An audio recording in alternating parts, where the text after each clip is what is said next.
if people think that it's been done for a particular reason, they may discount something, a piece of evidence that may help the police, and may not sort of submit it to police, thinking it's of no consequence. So police are always very, very hot on wanting to just be able to operate in a quite a neutral environment in the public. It's emerged that the man suspected of killing Ann Widdecombe drove almost 300 miles to her Dartmoor home with a foot-long stick on the morning of her death. The suspect, who's a white British national arrested in South Yorkshire, is still in police custody, and the police say they're not looking for anyone else. Will Humphries is the Times South West correspondent. Will, morning to you. Morning, Stig. So what's the latest as of this morning? Are you hearing anything else from police? We've heard nothing else this morning, but obviously we know that the arrest of this 28-year-old white British male took place at 9 p.m. on Saturday night. So the time limit that police have for holding someone after arrest is going by. They can apply for longer if they need it before making a charging decision, but we expect in the next day or so a charge to be made, and then a first appearance in court if that happens. Now, police have said twice now, I think, there's no political motive for this attack. Why are they saying that, and why has that become important, do you think? I think as soon as the death of Ann Widdecombe was announced to be the centre of a murder inquiry, a lot of political commentators were starting to talk about motive of a possible killer.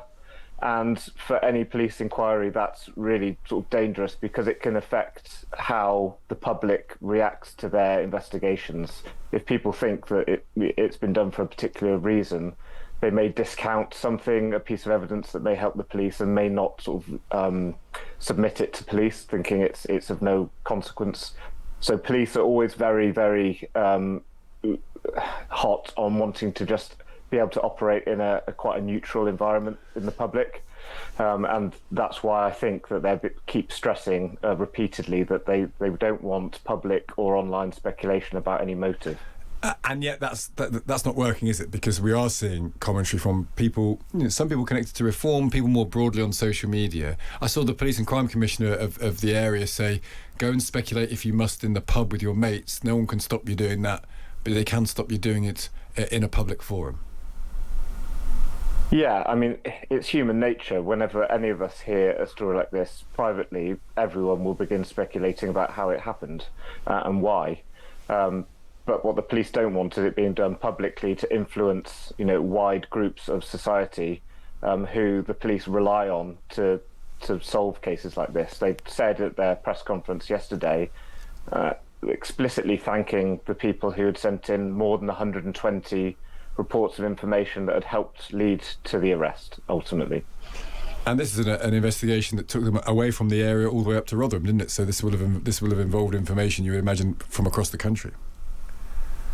Yeah, we don't know the reason that led them to the arrest at the Rotherham address. Obviously, there are multiple sources of information that could have been. It could have been from human sources. It could have been from things like ANPR cameras and registration plates. But ultimately, it all begins with someone reporting something suspicious that the police then have to lead up on.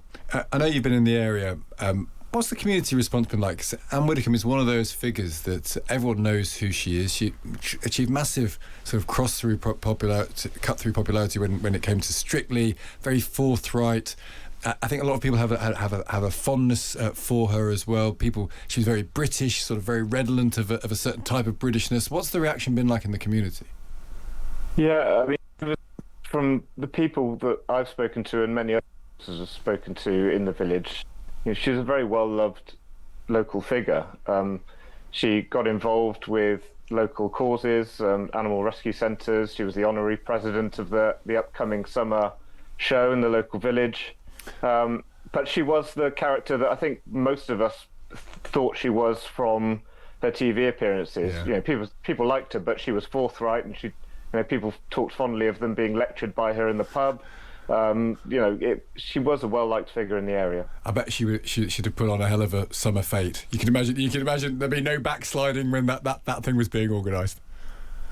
Yeah, I mean, apparently she didn't turn up to the committee meetings too much, but she was honorary president and definitely turned up on stage on the day. I can imagine that as well. Well, good to speak to you. We'll see where this story takes us. Thanks for joining us. That's Will Humphries there, the Times Southwest correspondent. We're obviously slightly restricted on what we can discuss with this because an arrest has been made and therefore Contempt of Court Act rules do apply to us as we're discussing this.